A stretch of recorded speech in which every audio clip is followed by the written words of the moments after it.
So ఇండియన్స్ని పంపించేస్తుంది America, పంపించేసాం, ఫ్లైట్ వచ్చేసినట్టుంది ఆల్రెడీ. ఈ టైంలో ఇండియా అబ్జెక్షన్ చెప్పకపోవడం అనేది సరైనది కాదు అని చర్చ ఇండియాలో ఉంది. That would be very dangerous. ఒకవేళ దాన్ని అబ్జెక్ట్ చెప్తే మొత్తం వీసాలే బంద్ చేస్తాడు. హీ విల్ కంప్లీట్లీ బార్ చేసి పెడతాడు. అసలు డిస్కషన్ రావద్దు అది.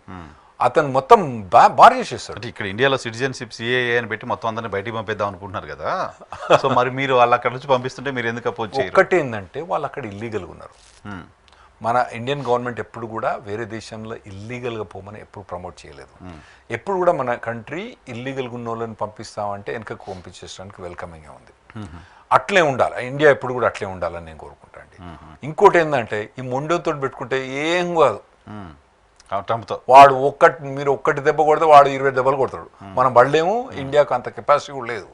ఒకవేళ కనుక మేము ఆ ఇల్లీగల్ వాళ్ళని కనుక తీసుకోమని చెప్పి కొలంబియా వాళ్ళు చెప్పినరో, నెక్స్ట్ డే ఎంబసీలో నో వీసాస్ అని పెట్టేసాడు. అంటే మనం వచ్చే H1Bs F1s మొత్తం బ్యాన్. మన పరిస్థితి ఘోరంగా ఉంటుంది. సో అటువంటి డేరింగ్ మోదీ చేయడని అనుకుంటానా, చేయొద్దు కూడా, చేయకూడదు కూడా. రైట్. అమెరికాలో ఇన్కమ్ ట్యాక్స్ తీసేస్తారు పూర్తిగాను ప్రచారం జరుగుతుంది. బహుశా మన వాళ్ళు చాలామంది అక్కడ ఉన్నారు కదా, వాళ్ళకు కూడా ఇంట్రెస్ట్ ఉంటుంది. అది తీసేస్తారంటే తీసేయరు డెఫినెట్లీ, దాన్ని డెఫినెట్లీ కంట్రోల్ చేస్తారండి. ఇప్పుడు వాళ్ళు ఏమంటారంటే ఈ ఎక్కువ ట్యాక్స్ ఇప్పుడు ఫస్ట్ $50,000 ట్యాక్స్ లేదండి అక్కడ. ట్యాక్స్ కట్టరు అక్కడ. $50,000 పర్ యానం లేదు. అంటే దాదాపు 40 లక్షల ఇన్కమ్ మటుకు ట్యాక్స్ లేదు. ఆ తర్వాత ట్యాక్స్ పడుతుంది. అది కూడా మళ్ళీ ఫ్యామిలీలో ఇద్దరు పెళ్ళ మొగుడు పోరగాడు పిల్ల ఉందనుకోండి, అది దాదాపుగా 75,000 అంటే దాదాపుగా 60 లక్షల మటుకు ట్యాక్స్ లేదు అక్కడ. ఆ తర్వాత కడతారు. కాకపోతే ఒక లెవెల్ పోయిన తర్వాత చాలా హైక్ పోతుందండి, 35% దాకా పోతుంది. ప్లస్ స్టేట్ ట్యాక్స్ మళ్ళీ అదొకటి, అదో 6-7% అయింది. 42% అని కొన్ని స్టేట్స్లో ఏమో లేదు. మా టెక్సస్లో ఏమో స్టేట్ ట్యాక్స్ లేదు, కొన్ని స్టేట్స్ ఉంటుంది ఆ స్టేట్ ట్యాక్స్. ఇప్పుడు కాలిఫోర్నియాలో 8% స్టేట్ ట్యాక్స్, 42%. ఒకప్పుడు జిమ్మీ కార్టర్ అని ప్రెసిడెంట్ మన చనిపోయింది కదా, అతను ఉన్నప్పుడు 85% ట్యాక్స్ ఉండే. దాంతో ఏమైంది, ఏం ఎకనామికల్ డెవలప్మెంట్ కాదు. It's almost like a communist country అయింది అన్నట్టు. యుఎస్ ఎప్పుడు కూడా అపోజ్ ఉంది. సో ఎప్పుడు రిపబ్లికన్స్ వచ్చినా కూడా ఈ టాప్ లెవెల్ని కొద్దిగా ట్యాక్స్ తగ్గిస్తారు, మళ్ళీ డెమోక్రాట్స్ మళ్ళీ ఎక్కిస్తారు. సో ఇప్పుడు ఎంత తగ్గొచ్చా? పూర్తిగా తీసేసే పరిస్థితి ఉండదు, తగ్గుతుంది. తీసేయరండి, తీసేయరు అట్లా అంటాడు. సో ఈ డెసిషన్స్ కారణంగా అమెరికా వెల్త్ కూడా పెరుగుతుందిగా ట్రంప్ కంపల్సరీ. ఇప్పుడు మనం అన్ని డిస్కస్ చేసిన అన్నీ కూడా అమెరికా వెల్త్ పెరగడానికి కారణమే. అమెరికా వెల్త్ పెరిగినప్పుడు ట్యాక్స్ ఇంపోజ్ చేయాల్సిన అవసరం, వెల్త్ పెరిగినా కూడా ట్యాక్స్ కావాలండి. అబ్బో ట్యాక్స్ కావాలి. ఇప్పుడు బ్రిక్స్ మీద కూడా నేను 100%. సో ఇప్పుడు మనం డిస్కస్ చేసిన అన్ని కూడా వెల్త్ పెరిగినంత మాత్రాన గవర్నమెంట్ రన్ కావాలి, రోడ్లు ఎవడేయాలి, తర్వాత మిలిటరీ ఎవరు చేయాలి, గవర్నమెంట్ ఫంక్షనింగ్ చాలా ఫండ్ అవసరం ఉంటుంది. సో ట్యాక్స్ తగ్గుతుందేమో. తర్వాత మొదలు ఏంటంటే మేము అప్పులు ఉన్నాయండి, ఈ అప్పులన్నీ చేయాలి. ఇంకోటి మాకు ఇయర్లీ బడ్జెట్ $6 trillion. ఇప్పుడు అతను టార్గెట్ పెట్టుకున్నది ఏంటంటే ఈ డోజ్ అంటాం అన్నట్టు, ఈ యొక్క ఏజెన్సీని తయారు చేసి $2 trillion కట్ చేస్తా అని చెప్పేసాడు. $2 trillion, $70 billion నిన్నే 3 రోజుల కిందనే కథం చేసిండు. అంటే 1 trillion అంటే 1000 కోట్లు అన్నట్టు. $1 billion. $1 billion. $1 billion అంటే 8,000 కోట్లు. అంటే మీరు లెక్కేసుకోండి ఎంత అయిందో. నాకు అది లెక్కల పూర్ కాబట్టి లాయర్ ఆయన.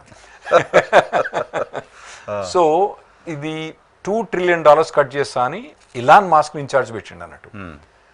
కాకపోతే దీనికి రిప్రికషన్స్ బాగుంటాయి. ఎందుకంటే దాదాపుగా ఒక 1/3 ఆఫ్ ద గవర్నమెంట్ ఎంప్లాయీస్ని పీక్ పడేయాలి. 1/3 ఆఫ్ ద గవర్నమెంట్ ఎంప్లాయీస్ పీక్ పడేయాలి. ఇప్పుడు ఆల్రెడీ 10,000 మందిని పీక్ పడేస్తే నా సాధారణంగా గోల నడుస్తుంది. దేంట్లో పీకేశారు?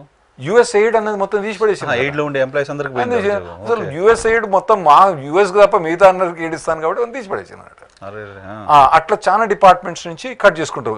కొన్ని టెక్నాలజీ ఇంప్రూవ్ చేసి వాటిని ఇంప్రూవ్ చేసి వీటిని మొత్తం కట్ చేసడానికి ప్రయత్నిస్తాం అన్నట్టు. సో ఈ కట్ చేసినప్పుడు ఎట్లా బ్యాక్లాష్ ఉంటుంది. అటువంటి అన్ని $2 trillion కట్ చేసి ఇవన్నీ వెల్త్ ఇంక్రీజ్. ఇంకోటి ఏంది, $2 trillion అయితే ఏమంటాడంటే ట్రంప్ అడ్మినిస్ట్రేషన్ ఏమంటుందంటే ఇవన్నీ ట్యాక్స్ పైసలు కదా, ఏదైతే ట్యాక్స్ పైసలు కాదు, $2 trillion టికెట్ కట్ చేస్తే కొంత వాళ్ళకి ఇచ్చేస్తాను కదా నీకు. ఓకే ట్యాక్సులు కట్ చేస్తా అంటాడు. మొత్తమే తీసేసారు కాదు, ట్యాక్సులు కట్ తగ్గిస్తాడు. ఇంకా సార్ ఇంకేమన్నా ఇప్పుడు జనాల్లో ఉన్న ఆందోళన వీటన్నిటి నేపథ్యంలో ఇంకేమన్నా మీరు యాడ్ చేస్తారా, క్లోజ్ చేద్దాం? ఇప్పుడు బ్రిక్స్ మనం డిస్కస్ చేసినాం కదా, ఇప్పుడు ఏమంటాడంటే అతను బ్రిక్స్ వాళ్ళు ఏమంటారంటే యుఎస్ డాలర్ను పక్కన పెట్టేద్దామంటాడు.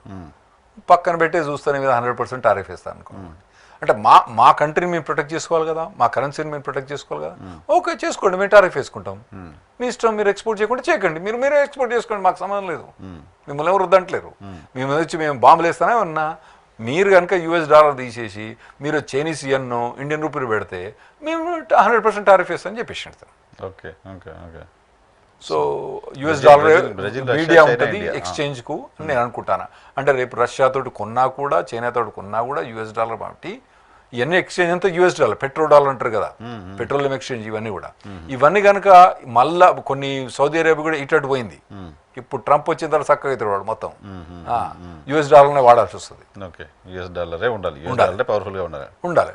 అంటే మరి ఇప్పుడు మాకు ఉన్నదండి రాజ్యం, మా దగ్గర మీరు ఇన్ని ఎక్స్పోర్ట్ చేస్తుండ్రు, మేము తీసుకుంటున్నాము, మీరు కూడా చేసుకోండి, మీరు ఏమైనా చేసుకోండి, మా డాలర్ మీరు వాడకపోతే మేము ఇంపోజ్ చేస్తాను. ఓకే, స్ట్రిక్ట్ హెడ్ మాస్టర్ లా తయారయ్యాడు. అంతే కదా, అవసరం ఉందండి మాకు. ఎందుకంటే ఎన్నో అడ్వాంటేజ్ తీసుకొని ఎన్నో చేసిండు.